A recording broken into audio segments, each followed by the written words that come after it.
Hello and welcome to Click On Sports. I'm your host Harry Kettle. Today we are joined by a very special guest.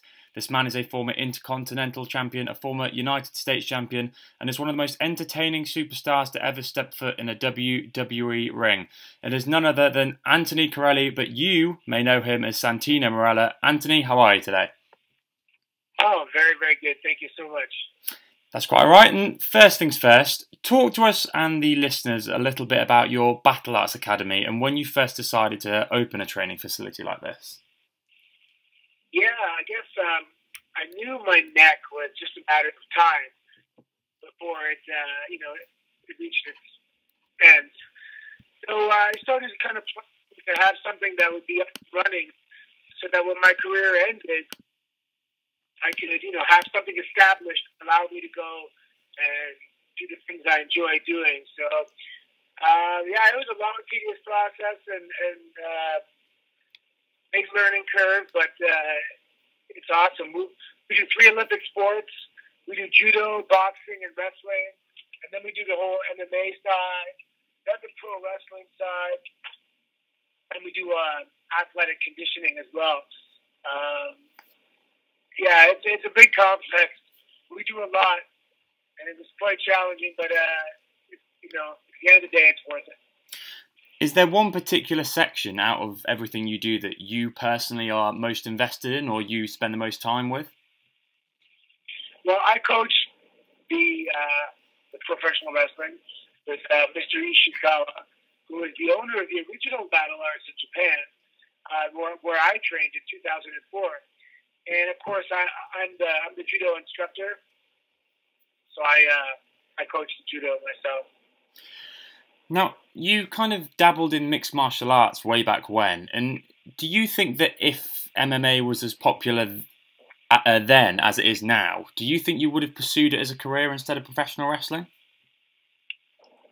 That's a good question.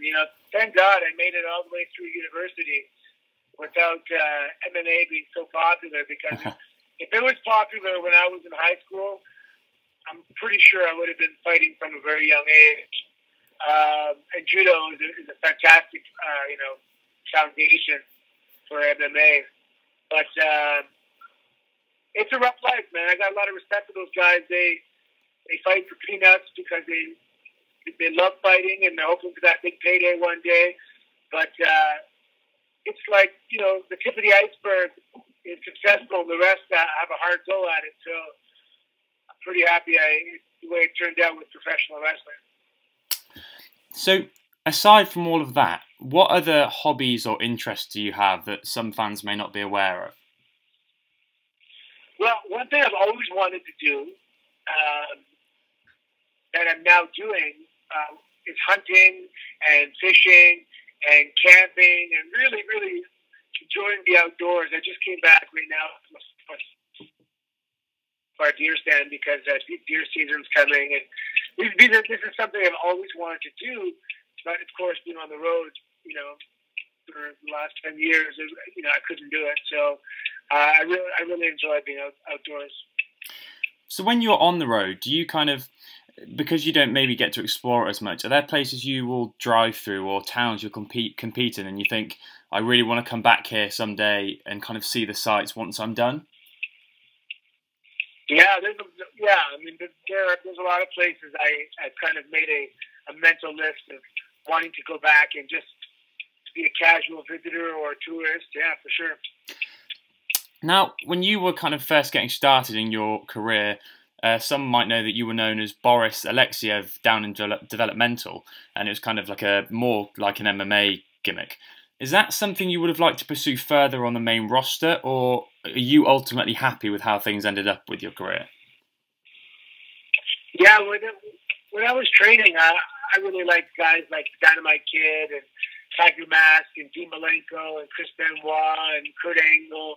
So I wanted, because I'm 5'10", and those guys were a little shorter as well, and I just kind of saw myself wrestling like that, and it manifested itself in Boris.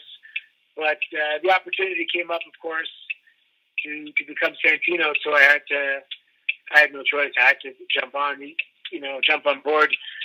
you never know when these opportunities are going to come, or if they're ever going to come again. So now, a few years down the line into your reign as Santino, when you're in that elimination chamber scenario with Daniel Bryan and the crowd are going absolutely crazy for you, it's a World Heavyweight Championship type match. Was that one of the most validating and kind of satisfying moments of your career? And are those the kind of things you were envisaging when you first got into the business? Yeah, of course. When you're imagining your career, it's all about these moments where you're completely spent and you're just having to gut check and make your way. You're staggering to your feet for one more desperation maneuver or submission or whatever it is. That's the kind of wrestling I really wanted to do. And I mean, don't get me wrong, I was very happy bringing laughter into people's homes, but I would have enjoyed also some classic, knock them down, drag them out type matches, and just to showcase some of my wrestling skills and just the way I envision wrestling and I believe in wrestling and the emotional connection you can have with the audience by demonstrating heart and all that kind of stuff. And that's what I teach my students today, I prepare them for those types of matches as well. Now, in terms of the pro wrestling industry itself, when you look back, is there one aspect of it that you would consider to be maybe the most challenging? I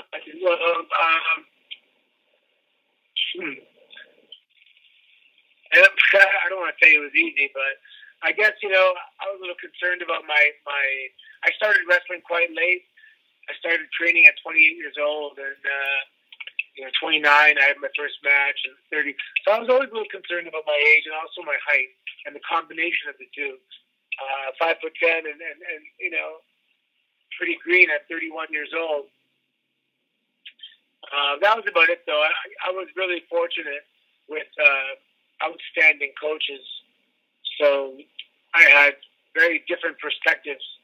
And, let's say I had 4 main coaches over the years. Don Koloff was first, and Yuki Ishikawa in Japan was second, and Rip Rogers was probably the most influential.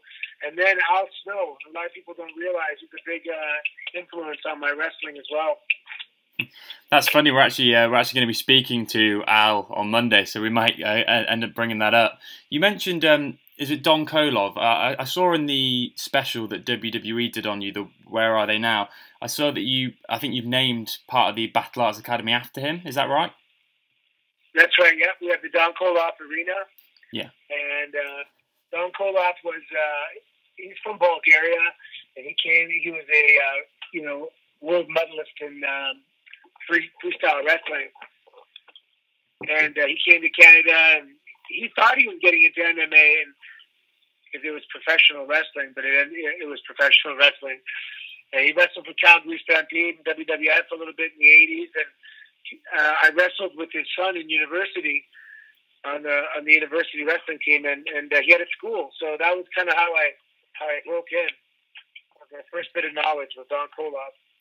Yeah. So we all call him Coach, just because he's a coach, not just in professional wrestling, but in life in general. So as a tribute, we named the arena after him.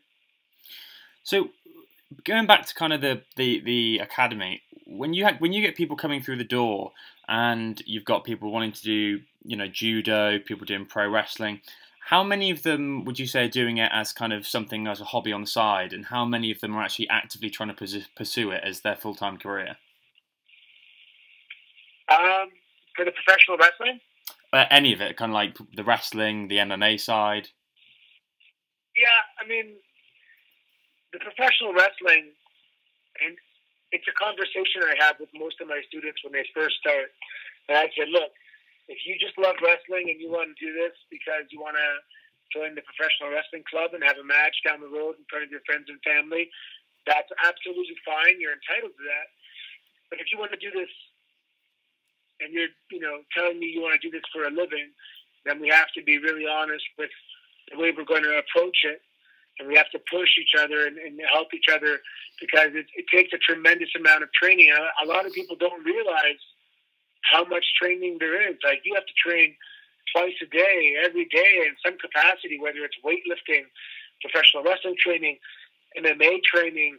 You have to really, really push yourself to get your body, and just your body in general, to get in really professional shape. It takes your whole life has to kind of revolve around your diet and your training, and you can't put a casual effort and expect very serious results. So I think it's eye-opening for a lot of people to realize how much effort it actually takes. Yeah. If that answers your question. Yeah, definitely. And you spoke about kind of things you like to do outside of the ring and hobbies. Are there any particular guys and girls from your time on the road or time in the business that you like to keep in contact with and keep in touch with in the present day?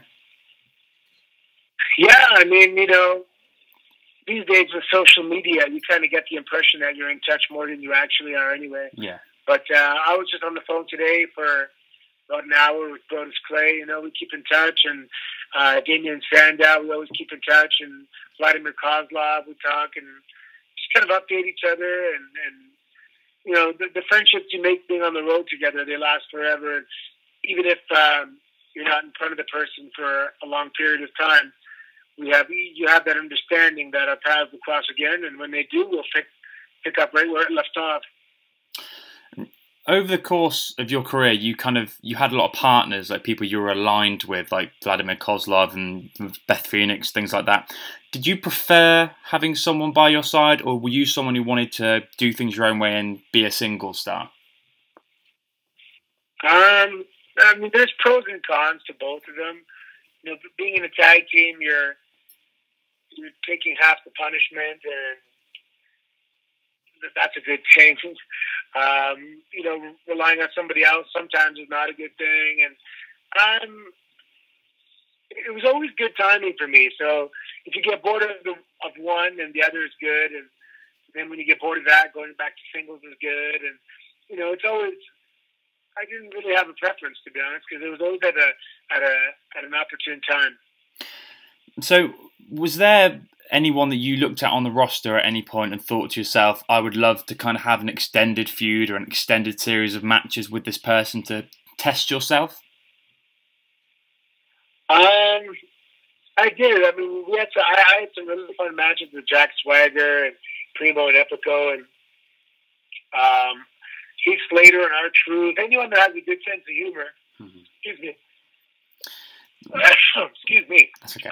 Anyone that I'm playing with my dog here, and I'm going to sneeze a little bit. Anybody that has a good sense of humor, I just enjoy working with. But I kind of wrestled myself into a corner a little bit by, people really enjoyed the comedy and they want to see the comedy and they expect the comedy. So my feuds would have been a little different. I couldn't have had those real, genuine feuds because they're often not funny. So, I would have liked to have, of course, some more matches with Randy Orton, just because he's a good friend of mine too, and I think we could have some fun. And I guess I got to think about that some more, actually. So, when you look at someone like Randy, especially, you just mentioned you were friends. Do you see that as someone who is a staple of how to remain in the business and stay at the top for so long, given the style he works and how successful he's been? Yeah, I mean, he works very hard behind the scenes. He's very meticulous about his training and his physio and his comfort, and he views it correctly. He views himself like he is the product of his business, and he views himself and he invests in himself to keep him active, to keep himself healthy, and it pays off. He's been around for a long time, and God, it seems like he can be around for the next 10 years if you wanted. Yeah. And when you initially left the WWE, you went into some sports analysis work with Sportsnet. Was that something you were actively pursuing, and how much did you enjoy that experience? Is it maybe something you want to do again? Yeah, no, I work with Sportsnet on a weekly basis. Yeah. So how sorry. Yeah, I enjoy it. I drive in every Tuesday. We do the show, and we called Aftermath, and we critique the wrestling product and give our wins and fails and predictions, and it's really fun. It's a fun part of my week.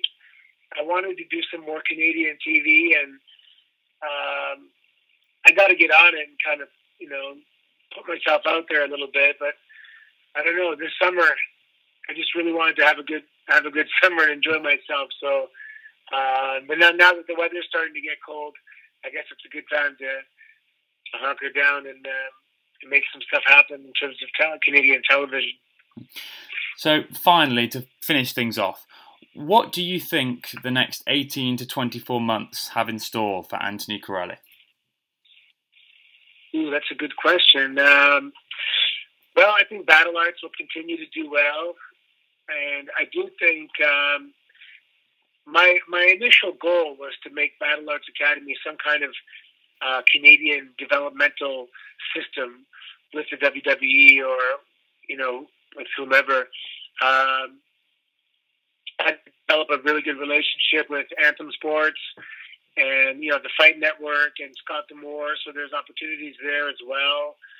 I do want to expand my Canadian television presence and perhaps get on a sitcom. And hopefully my wife and I will have another child in that time. And yeah, it's about it, man. Hopefully we're going to build a cabin up in the woods and just enjoy life.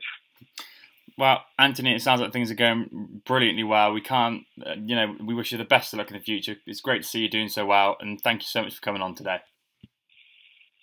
Oh, thank you guys so much. If there's anybody in Europe, I'm going to be doing a seminar in Italy on December 30th. So if anyone wants to take a little boat ride and a little drive, I'll be in Turin.